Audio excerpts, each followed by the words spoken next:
Paulo ele fala assim que a gente conhece a Deus pelas coisas que Ele criou. Uma das formas que a gente conhece a Deus pelas coisas que Ele criou. E na Bíblia, na revelação de Deus, tem vários testemunhos de coisas que são da natureza, daquilo que Deus fez, e que você tem como conhecer melhor a Deus. Esse é um assunto como sofrimento, dores e como a história de Jó, são assuntos difíceis que a gente tem que estudar. Na palavra de Deus, nunca negou isso. Que um Deus amoroso e poderoso, os seus filhos sofrem. O primeiro livro a ser escrito e mais antigo dos livros é o livro de Jó e trata exatamente do sofrimento humano. E se você olhar para a natureza, você vê assim que a macieira, ela não produz maçãs sem ela ter o estresse do frio. E se você plantar a macieira num lugar que não tem frio, ela não vai produzir. Então o homem ele precisa produzir um estresse nela, e assim a parreira, e assim outras árvores, elas precisam disso. Até a gente aprendeu fazer o soro antiofídico e muitos outros remédios através do cavalo, que é muito resistente. E é aplicado um pouquinho do veneno nele e ele cria anticorpos. E os homens tiram esses anticorpos e aplicam no doente e o doente fica curado. Então, com essas coisas a gente aprende muito a respeito de Deus e da natureza dele, e ele não pode negar a sua natureza. Ele não vai agir diferente daquilo que ele fala, que ele vai agir. Jesus ele teve que sofrer esse estresse, esse sofrimento, ele teve que ser esmagado lá na cruz, dizia o profeta Isaías no capítulo 53. Dizia assim que Deus se agradou em moê-lo quando ele desse sua alma como oferta pelo pecado. E realmente Jesus ele foi moído. O Getsemane é a ideia clara de prensa das azeitonas para fazer o azeite de oliva, mas também a prensa onde Jesus foi prensado. Então não se assuste quando Deus nos faz sermos prensados. Naquele texto que o Tiago estava citando ali de Romanos 12, o verso 12 ele fala assim: regozijai-vos na esperança. Pense como é difícil pensar nesse assunto. Porque se você fica 15 minutos esperando o médico, esperando alguém que vai te dar carona, é difícil esperar. E se você tiver que esperar 4 horas? Se na tua espera os médicos tiveram que atender de uma mulher grávida e passou muito tempo lá, e você tem que ficar lá esperando. Não é fácil ficar esperando. Por isso ele diz assim: regozijai-vos na esperança. Pense lá, você 4 horas esperando e ele diz assim: regozijai-vos. Sorria, solte foguete, faça festa. É fácil? Não é. E ele está dizendo coisas difíceis. Ele diz assim: seja paciente nas tribulações que você estiver passando. E persevere na oração. Ele não está dizendo que a oração é uma coisa fácil. Ele está dizendo que é algo que é necessário, mas não uma coisa fácil. Fácil é comer churrasco. Brócolis é mais difícil. Não é, Marquinho? Então, tem coisas que são mais complicadas mesmo, e fazem parte do cardápio, e são coisas necessárias como a oração. E nesse texto ele fala assim que Jesus dispensou seus discípulos e eles foram ao mar. Eles eram acostumados com o mar, porque eles eram pescadores antes de andarem com Jesus. Então eles estavam acostumados com o mar. Em Mateus, no texto paralelo a esse texto, diz assim que Jesus só veio ter com eles na quarta vigília da noite. Então, quando veio toda essa tempestade que o texto está dizendo, Jesus deixou eles na tempestade. E eles passaram a noite toda na tempestade. E a quarta vigília era só das 3 até as 6 da manhã. E ele veio na última vigília. Ele veio no último momento. Então, o que ele quer nos ensinar? A gente ter essa paciência, ter esse ânimo, a longanimidade, perseverança, regozije-se na esperança, tenha esperança, não perca a esperança por mais que venha a tempestade na tua vida. A gente vê assim que Deus prometeu para Abraão um filho, e ele era jovem, a sua esposa era estéril. Mas ele foi ter um filho com a sua esposa, que era estéril, quando ele tinha 100 anos. E todo esse tempo ele teve que aprender a aguentar piadas, críticas, questionamentos, ainda mais porque o nome dele, primeiramente, era pai de muitos filhos. E depois era pai de nações, e ele não tinha filhos. Pense como Deus, ele quer nos treinar, e ele tem paciência com isso. E veja assim como ele faz, é uma prensa. Você acha que Deus não colocou Abraão numa prensa e acha que Deus vai negar a si mesmo na sua natureza e não vai colocar você na prensa dele? E só que na hora que a gente está ali esperando, 15 minutos fica muito longo. Pense esperar 4 horas. Pense da juventude ali com 20 anos, ter uma promessa de ter um filho, e você só ter esse filho com 100 anos. Então você teve que aguardar 80 anos. Quer dizer que Deus, ele é assim. A natureza dele é essa. E ele não vai mudar. Goste ou não goste de Deus, ele não vai mudar, ele continua sendo Deus do jeito que ele é. Então, às vezes, a vida vai te exigir esperança. Às vezes, na tua vida, ela vai ter cara de atraso, que as promessas de Deus, elas não se realizam. E a gente gosta de ter controle de tudo. Quando Lázaro ficou doente, eles tinham certeza que Jesus viria para curá-lo. Então eles chamaram Jesus para curar. E Lázaro é muito amigo de Jesus. Então eles sabiam que se Jesus viesse, e Jesus amava Lázaro, então logo Lázaro ficaria bem. Mas Jesus não veio quando eles pediram. E Jesus demorou para vir. Lázaro morreu, e quando ele chegou já fazia 4 dias que Lázaro estava morto. Quer dizer que Deus, ele não age no nosso plano, ele não age no nosso esquema, ele não age no nosso tempo, ele não age no nosso roteiro, no nosso mapa. Ele não faz a nossa vontade, ele faz a vontade dele. Mas não quer dizer que ele não trabalha com você dentro da tua oração. Porque ele tinha dito que Jerusalém seria invadida pelos romanos. E foi no ano 70. Ele falou isso e aconteceu. E ele disse que daria para evitar isso se Jerusalém se arrependesse e se colocasse debaixo das asas dele. Mas Jesus diz, vocês não quiseram.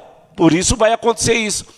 Só que se você prestar atenção mais para frente, quando Jesus fala com os discípulos sobre esse assunto, ele diz assim, orem para que a fuga de vocês não seja no inverno. Gente, se está determinado hora, local, tal, Jesus jamais ia dizer, ore para que a fuga de vocês não seja no inverno. Bom, mas se está determinado aquele dia e é inverno, o que adianta orar? Jesus deve ser louco? Não é assim. Ele está dando uma pista, vai acontecer.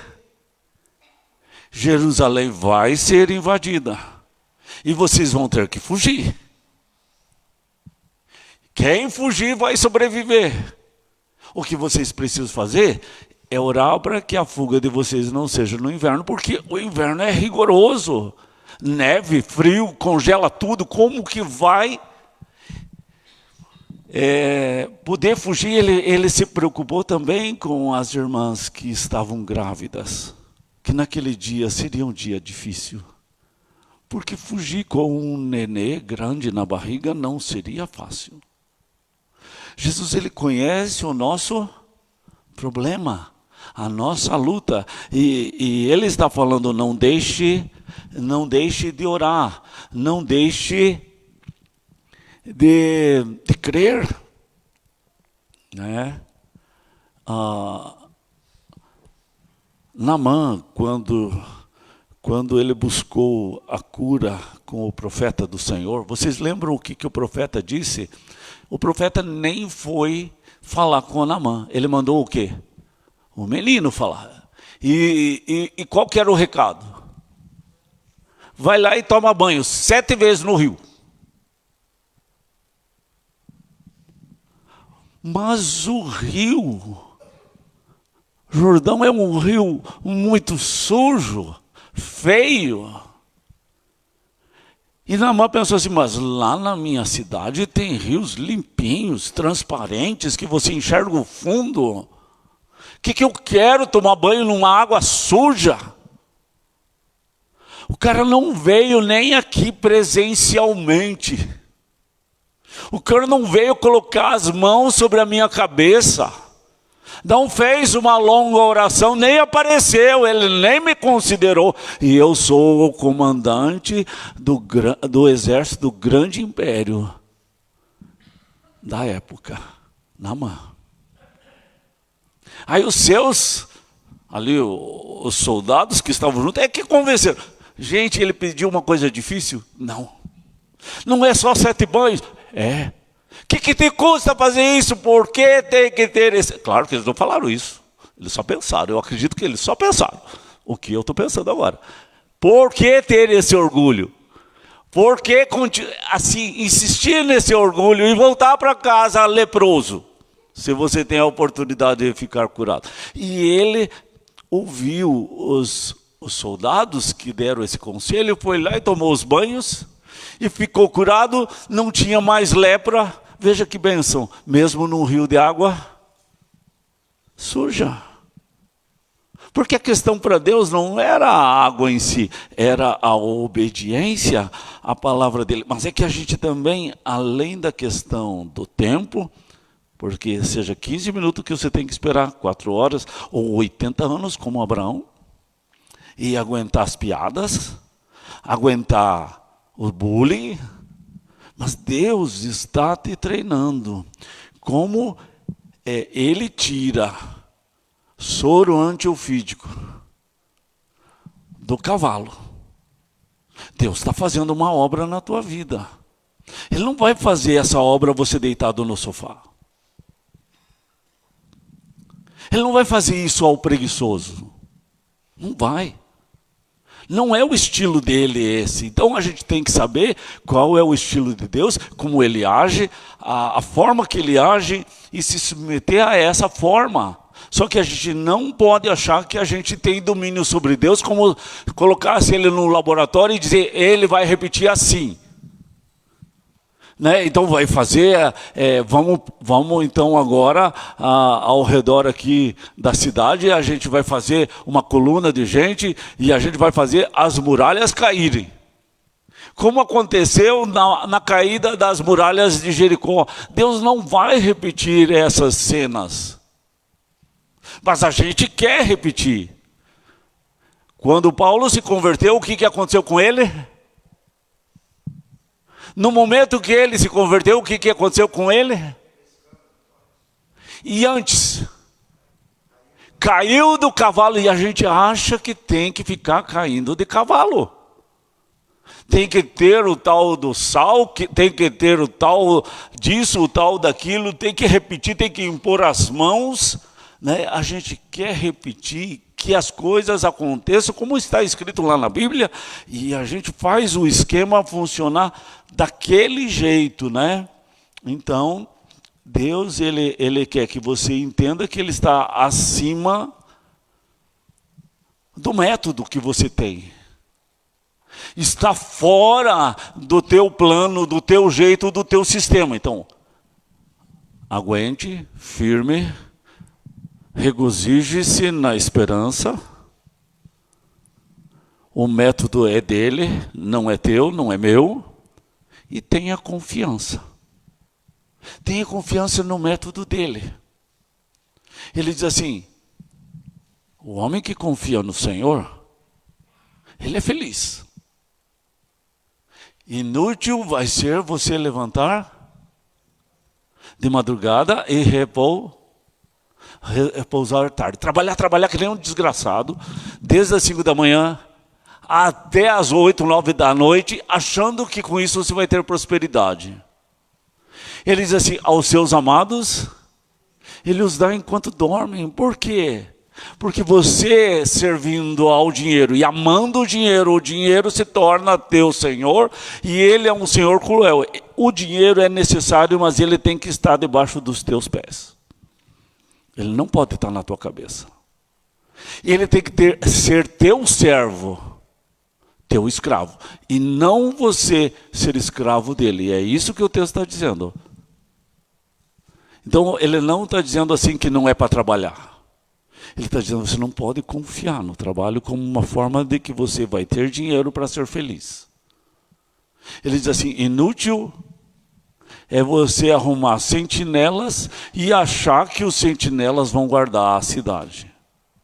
É inútil você confiar na grade que você põe, mas ele não está dizendo não põe grade. Ele não está dizendo isso. Ele está dizendo você não pode confiar. Ele não está dizendo que você não pode ir no médico. Ele está dizendo, não confie no médico. O problema é que a gente quer confiar. E fica bravo quando alguém não faz. Da forma que é o meu esquema, do meu jeito, da minha forma. Então eu estava lendo a respeito sobre esse assunto. Daí um pastor estava contando de uma viagem dos missionários ali pela Cordilheira dos Andes.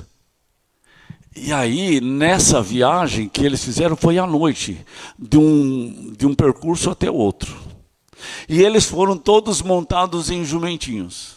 Eles vinham assim, que os jumentinhos às vezes batiam em pedrinhas, e as pedrinhas faziam barulho longe, mas não sabia nada da coisa. Chegaram no lugar que era para eles estar, dormiram tranquilo, em paz. No outro dia, eles foram fazer um pouco daquele percurso a pé para conhecer o lugar. Aonde os jumentinhos passaram era um penhasco. Se um jumentinho caísse lá para baixo, quem tivesse em cima do jumentinho morria, e morria também o jumentinho. O que esse pastor queria contar com essa historinha aí? Jesus é como esse jumentinho. Ele conhece o caminho. Ele conhece os perigos. Ele conhece os penhascos da vida. Você precisa confiar. E o que a gente percebe, assim mesmo, às vezes um evangelista, às vezes um líder, às vezes tem dificuldade em confiar. No momento da ansiedade, no momento da angústia, no momento da dúvida, a pessoa não consegue ler a Bíblia. Como eu estava falando hoje de manhã, às vezes o pregador, às vezes esse evangelista, ele prega na igreja. E ele se prepara para pregar para os outros. Mas ele não prega para ele mesmo. Ele não medita na palavra de Deus para ele mesmo sair desse atoleiro que ele está. Então ele consegue pregar para os outros, mas ele não consegue meditar, ele não consegue ter aquele tempo necessário de oração, ele não consegue ter aquele tempo de meditação na Bíblia. Eu falo assim, você está nesse atoleiro, leia esse texto, leia aquele texto, pegue esse livro, leia esse livro. Ele não consegue, porque ele está num atoleiro. Mas não quer dizer que ele não leia para os outros. Não quer dizer que ele não pregue para os outros. Ele talvez não faz isso para ele. Então, Deus nos chama a termos essa... em relação ao tempo, termos paciência em relação ao tempo. Seja 5 minutos, seja 15 minutos, seja 80 anos à tua espera. Aguente firme. Né? Quantas mulheres já tiveram que orar pela conversão do marido por 20 anos? Então tem que ter o quê? Paciência. Porque é necessário a paciência. Ele diz assim, nas últimas parábolas que ele conta para os seus discípulos, todas elas têm em comum a demora da vinda de Jesus. Todas elas. Se você ler atentamente as últimas parábolas do livro de Mateus, você vai perceber assim que ele dá a pista de que o Senhor demorou para voltar. Que o Senhor demorou para voltar. Então ele dá a pista que ele demoraria para voltar. E com isso ele está dizendo assim, você precisa ter paciência com a demora. Você tem que ter paciência quando a resposta não chega no tempo que você quer. No momento que você quer. Você precisa estar preparado para a demora. Pedro diz assim, alguns julgam demorada a vinda de Cristo. Então, nós precisamos aprender a ter esse relacionamento, entender essa questão da natureza de Deus, sobre essa questão da demora. Né? Quando o nenê está para nascer, quanto tempo leva geralmente para nascer o nenê? 9 meses. Então, tem que ter o quê? Paciência. Quanto mais o nenê vai crescendo, mais difícil vai sendo para a mãe. Mas uma coisa que a gente aprende na palavra e a gente aprende na prática é que por mais que a mãe sofra com aquele nenê, por mais que tenham as dores, mas depois que nasce o nenê, o que acontece? Esquece-se de tudo. Esquece da dor, esquece da demora, esquece de toda a luta, porque a chegada do nenê e a alegria dessa chegada faz com que a pessoa esqueça dos problemas. Então também ele está falando a respeito dessa superação, porque sempre o que Deus está proporcionando para você é muito maior. A gente tem que entender assim que Deus, ele não vive nesse tempo presente apenas. Para Deus, o passado, o presente e o futuro é a mesma coisa. Ele vê do ponto de vista da eternidade. Então, a gente precisa olhar muito do ponto de vista de Deus. Mesmo que eu não entenda esse assunto, mas eu preciso saber que Deus é assim. E ele não vai mudar. Quem precisa mudar somos nós. A forma e a perspectiva a respeito de Deus. Diz a palavra de Deus assim que Deus tem ilustradamente, né, 7 olhos. Significa o quê? Que não tem um lugar que ele não veja, mas que ele tem conhecimento do presente, do passado e do futuro, e ele faz o passado, ele faz o presente, ele faz o futuro, e a gente não consegue entender Deus, mas a gente pode reconhecer o estilo dele, porque se nesse texto ele está falando assim, ele colocou seus discípulos lá, no mar, e ele sabia da tempestade. E ele também sabia que ele chegaria só na quarta vigília. Ele estava querendo te treinar. Ele estava querendo fazer com que você criasse músculos espirituais. Sabe, Pedro, ele sai do barco e ele começa a andar sobre as águas. Aí você sabe que quando chegou mais perto de Jesus, ele olhou para a fúria do vento, as ondas, e o que aconteceu com ele? Ele afundou. E naquela fúria toda, ele sabe que ele vai morrer. Porque ele não vai conseguir nadar naquela fúria toda. Mas assim, o que eu queria chamar a atenção é que, quando ele sai do barco, ele começa a andar, ele está crendo. E ele tem alegria por estar andando sobre o mar. Alguém teve essa experiência? Você soube de alguém da parte do Senhor que teve a experiência de andar sobre as águas? Eu já ouvi testemunhos de pessoas de Deus que morreram afogadas. Mas Pedro teve a experiência de andar sobre as águas. Só que ele também, no momento que veio a crise, que é o afundar, ele teve medo. E Jesus o socorreu. Então, é certo que você vai passar por crises. Mas você precisa saber como você vai passar por essa crise. Nesse momento, quem que vai estar com você? Porque ele não vai negar a ele mesmo. Se ele colocou o frio para ser o estresse, a macieira para ela produzir maçã, é a natureza dele. E ele não vai deixar de ser aquilo que ele é. E a gente que precisa se adaptar àquilo que ele é. Então, ele diz assim, se você confia em mim, você vai estar escondido no esconderijo e vai estar à sombra do Deus onipotente. Você vai ficar bem pertinho dele. E junto com ele, ele é luz. Ele vai clarear a tua vida e ele vai dissipar todo o medo. Mas ele diz também, no mesmo Salmos que ele fala isso, ele diz assim, na angústia eu vou estar com você. Eu não vou te deixar.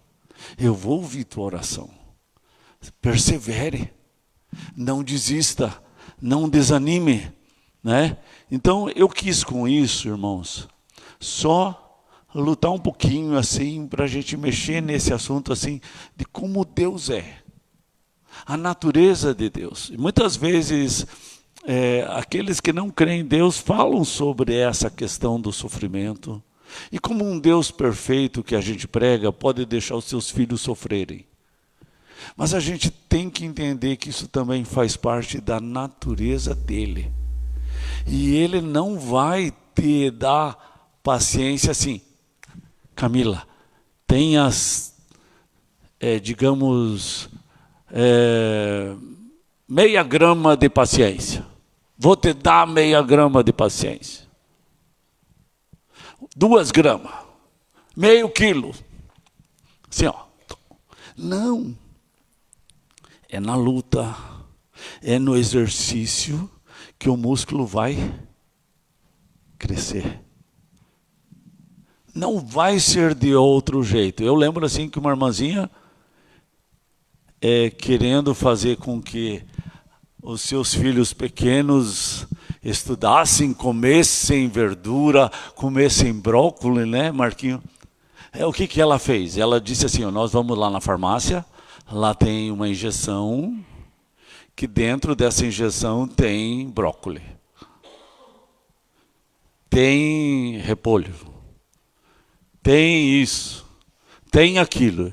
Então você vai tomar agora todas essas coisas necessárias por injeção. Era uma brincadeira que a mãe estava fazendo. O que ela queria dizer? Não tem outra forma. Você quer as coisas necessárias que tem no brócolis, que tem na cenoura, que tem no repolho, que tem na couve. Você precisa comer essas coisas. A criança não ia querer ir de jeito nenhum na farmácia porque ela ia levar agulhada.